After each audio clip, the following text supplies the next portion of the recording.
ಖಿನ್ನತೆಯು ಮಾನಸಿಕ ಆರೋಗ್ಯದ ಮೇಲೆ ಪರಿಣಾಮ ಬೀರುವುದಲ್ಲದೆ ದೈಹಿಕ ಆರೋಗ್ಯ ಮತ್ತು ವ್ಯಕ್ತಿಗಳ ಜೀವನೋಪಾಯದ ಮೇಲೆ ಪರಿಣಾಮ ಬೀರುತ್ತದೆ. ಆದ್ದರಿಂದ ಪ್ರತಿಯೊಬ್ಬರೂ ಮನೋರೋಗವನ್ನ ನಿರ್ಲಕ್ಷ್ಯ ಮಾಡಬಾರದು ಎಂದು ವಿಧಾನ ಪರಿಷತ್ ಮಾಜಿ ಸದಸ್ಯ ಲಕ್ಷ್ಮೀನಾರಾಯಣ್ ತಿಳಿಸಿದರು. ತುರುವೇಕೆರೆ ಪಟ್ಟಣದ ಲಯನ್ಸ್ ಭವನದಲ್ಲಿ ಬೆಂಗಳೂರು ನಿಮ್ಹಾನ್ಸ್ ಜಿಲ್ಲಾ ಆರೋಗ್ಯ ಮತ್ತು ಕುಟುಂಬ ಕಲ್ಯಾಣ ಇಲಾಖೆ ಹಾಗೂ ತಾಲೂಕು ಆರೋಗ್ಯ ಇಲಾಖೆ, ತುರುವೇಕೆರೆ ತಾಲೂಕಿನ ಮಾನಸಿಕ ಆರೋಗ್ಯ ಆಪ್ತ ಸಮಾಲೋಚಕರಾದ ಹರೀಶ್ ಡಿಎಂ ಅವರ ಸಂಯುಕ್ತಾಶ್ರಯದಲ್ಲಿ ಆಯೋಜಿಸಿದ್ದ ವಿಶ್ವ ಮಾನಸಿಕ ಆರೋಗ್ಯ ದಿನಾಚರಣೆ ಕಾರ್ಯಕ್ರಮವನ್ನ ಉದ್ಘಾಟಿಸಿ ಮಾತನಾಡಿದ ಅವರು, ವ್ಯಕ್ತಿಯ ಮಾನಸಿಕ ಯೋಗಕ್ಷೇಮದ ಪ್ರಾಮುಖ್ಯತೆ ಮತ್ತು ಮಾನಸಿಕ ಆರೋಗ್ಯವನ್ನ ಕಾಪಾಡುವ ನಿಟ್ಟಿನಲ್ಲಿ ಪ್ರತಿ ವರ್ಷ ಅಕ್ಟೋಬರ್ ತಿಂಗಳಲ್ಲಿ ವಿಶ್ವ ಮಾನಸಿಕ ಆರೋಗ್ಯ ದಿನಾಚರಣೆಯನ್ನ ಆಚರಿಸಲಾಗುತ್ತದೆ. ವಿಜ್ಞಾನ ತಂತ್ರಜ್ಞಾನ ಮುಂದುವರೆದಂತೆಲ್ಲ ಯುವ ಪೀಳಿಗೆ ಸಾಮಾಜಿಕ ಜಾಲತಾಣಗಳಲ್ಲಿ ಮುಳುಗಿ ಹೋಗಿದ್ದಾರೆ. ಸಣ್ಣ ಸಣ್ಣ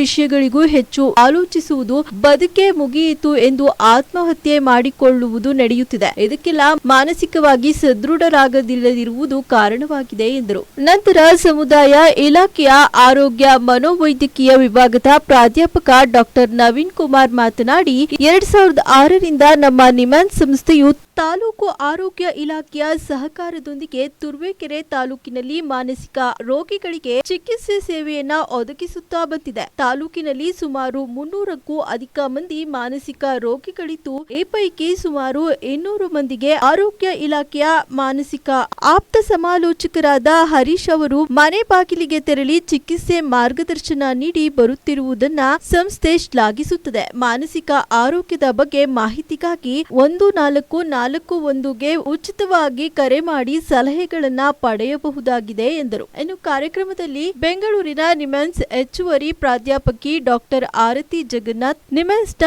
ಮಾಜಿ ನಿರ್ದೇಶಕರು ಡಾಕ್ಟರ್ ನಾಗರಾಜು, ನಿಮ್ಹಾನ್ಸ್ ಮಾಜಿ ನಿರ್ದೇಶಕರಾದ doctor B N Gangadhar, B M Lakshminarayan, ಮಾಜಿ ಶಾಸಕರು ತುರುವೇಕೆರೆ ಡಾಕ್ಟರ್ ನವೀನ್ ಕುಮಾರ್, ಮನೋವೈದ್ಯಕೀಯ ವಿಭಾಗ ಟೆಲಿಮನಸ್ ಮುಖ್ಯಸ್ಥರು NIMHANS doctor Nagaraj, lions club ಮುಖ್ಯಸ್ಥರು ತುರುವೇಕೆರೆ ಡಾಕ್ಟರ್ ಸ್ಮಿತಾ ದೇಶಪಾಂಡೆ, ಹಿರಿಯ ಮನೋವೈದ್ಯರು ಬೆಂಗಳೂರು ಡಾಕ್ಟರ್ ಶನಿವಾರಂ ರೆಡ್ಡಿ, ಮನೋವೈದ್ಯಕೀಯ ವಿಭಾಗ ನಿಮ್ಹಾನ್ಸ್ ಡಾಕ್ಟರ್ ಜನಾರ್ದನ್, ಮನೋವೈದ್ಯಕೀಯ ಸಮಾಜ ಕಾರ್ಯ ವಿಭಾಗ ನಿಮ್ಹಾನ್ಸ್ ಹರೀಶ್ ಡಿಎಂ, ಮಾನಸಿಕ ಆಪ್ತ ಸಮಾಲೋಚಕರು ಸಾರ್ವಜನಿಕ ಆಸ್ಪತ್ರೆ ತುರುವೇಕೆರೆ ಹಾಗೂ ವಿದ್ಯಾರ್ಥಿಗಳು, ತುಮಕೂರು ಕುಟುಂಬ ಕಲ್ಯಾಣ ಇಲಾಖೆ ಆಶಾ ಕಾರ್ಯಕರ್ತರು ಉಪಸ್ಥಿತರಿದ್ದರು.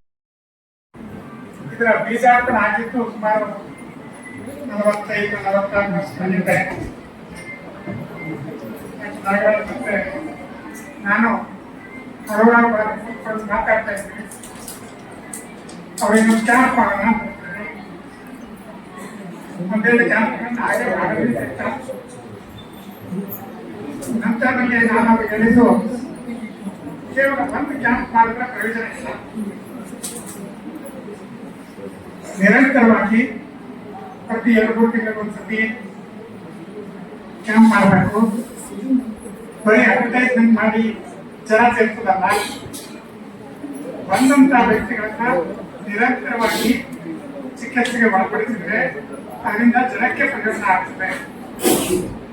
ಇಲ್ಲದಿದ್ರೆ ನಮ್ಗೆ ಹೆಸರು 10 ಕ್ಯಾಂಪ್ ಮಾಡ್ತೀವಿ ಅಂತ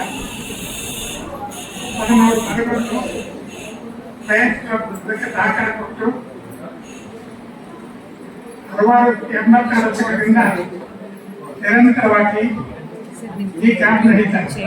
ಕೊರತೆಯನ್ನ ಉಂಟು ಮಾಡಲಿಕ್ಕೋಸ್ಕರ ಅದರಿಂದ ಬಹಳ ಉತ್ತಮವಾದ ಪರಿಣಾಮ ಸಹಿತ ಆಗಿದೆ. ಸುಮಾರು 2004 ಅಥವಾ 5 ಇರಬೇಕು. ನಾನು ಎಕ್ಸ್ಪೆಕ್ಟಾಗೆ ಯಾವುದೇ ಕಾರಣದಿಂದ ಹೋಗ್ತಿದ್ದೆ.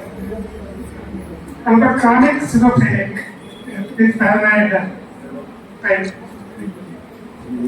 Even in terms of antibiotic, in large doses, almost toxic. But he could not even function within the family. Basic treatment ಅನ್ನೋದು ಏನಿದೆ ಅದನ್ನ ಕೊಟ್ಟು ಮತ್ತು ಅವರ ನೀಡ್ಸ್ ಏನಿದೆ ಅದಕ್ಕೆಲ್ಲ ನಮ್ಮ ಹರೀಶ್ ಅವರು ಬೆನ್ನೆಲುಬಾಗಿ ನಿಂತಿದ್ದಾರೆ. ಸುಮಾರು 2009ರಿಂದ ನಮ್ಮ ಜೊತೆಗಿದ್ದಾರೆ ಅವರು.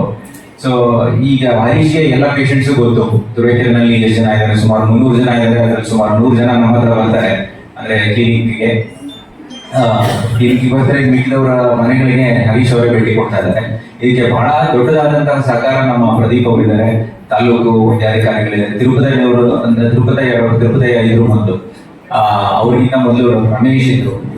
ಅವರ ಕಾಲದಲ್ಲಿ ಸ್ಟಾರ್ಟ್ ಆಗಿದ್ದಂತಹ ಈ ಕಾರ್ಯಕ್ರಮ ಆರೋಗ್ಯ ಇಲಾಖೆಯ ಒಂದು ಬಹಳ ದೊಡ್ಡದಾದಂತಹ ಸಹಯೋಗದಿಂದ ಬಹಳ ಚೆನ್ನಾಗಿ ನಡೀತಾ ಇದೆ. ಚೆನ್ನಾಗಿ ನಡೀತಿರೋದ್ರಿಂದ ಅದರ ಪರಿಣಾಮದ ಬಗ್ಗೆ ಒಂದೆರಡು ಮಾತುಗಳನ್ನು ಹೇಳಬೇಕು ಅಂತ ಇಷ್ಟಪಡ್ತೀನಿ.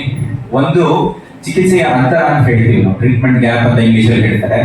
ಮನೋರೋಗಕ್ಕೆ ಅದು ಸುಮಾರು 80% ಅಂತ ಹೇಳ್ತಾರೆ. ಅಂದ್ರೆ ನಮ್ಮ ದೇಶದಲ್ಲಿ ಸುಮಾರು 10% ಜನಕ್ಕೆ ರೋಗ ಇದೆ ಅಂತ ಇಟ್ಕೊಂಡ್ರೆ ಅದ್ರಲ್ಲಿ ಎಷ್ಟು ಜನಕ್ಕೆ ಚಿಕಿತ್ಸೆ ಸಿಗುತ್ತೆ ಅಂದ್ರೆ ಸುಮಾರು 2-2 ಸಿಗುವಂತಹ ಒಂದು ಪರಿಸ್ಥಿತಿ ಇವತ್ತು ಇದೆ ಅಂತ ನಮ್ಮ ಸಂಶೋಧನೆಗಳಿಂದ ಗೊತ್ತಾಗಿರುವಂತದ್ದು. ಆದ್ರೆ ಈ ಕಾರ್ಯಕ್ರಮ ನಮ್ಮಲ್ಲಿ ಅನುಷ್ಠಾನಗೊಂಡ ನಂತರ ಆ ಅಂತರ 7% ರೆಡ್ಯೂಸ್ ಆಗಿದೆ. ನಾವು ಅದು ರೀಸೆಂಟ್ ಆಗಿ ನಮ್ಮ ಸಂಶೋಧನೆಯಿಂದ ಗೊತ್ತಾಗಿದೆ. ಸೊ 80% ಅಲ್ಲಿ 7% ಇಲ್ಲಿ. ಸೊ ಈ ರೀತಿಯಾದಂತಹ ಸಮುದಾಯ ಆಧಾರಿತ ಕಾರ್ಯಕ್ರಮಗಳಿಂದ ನಾವು ಯಾವ ಪರಿಣಾಮನ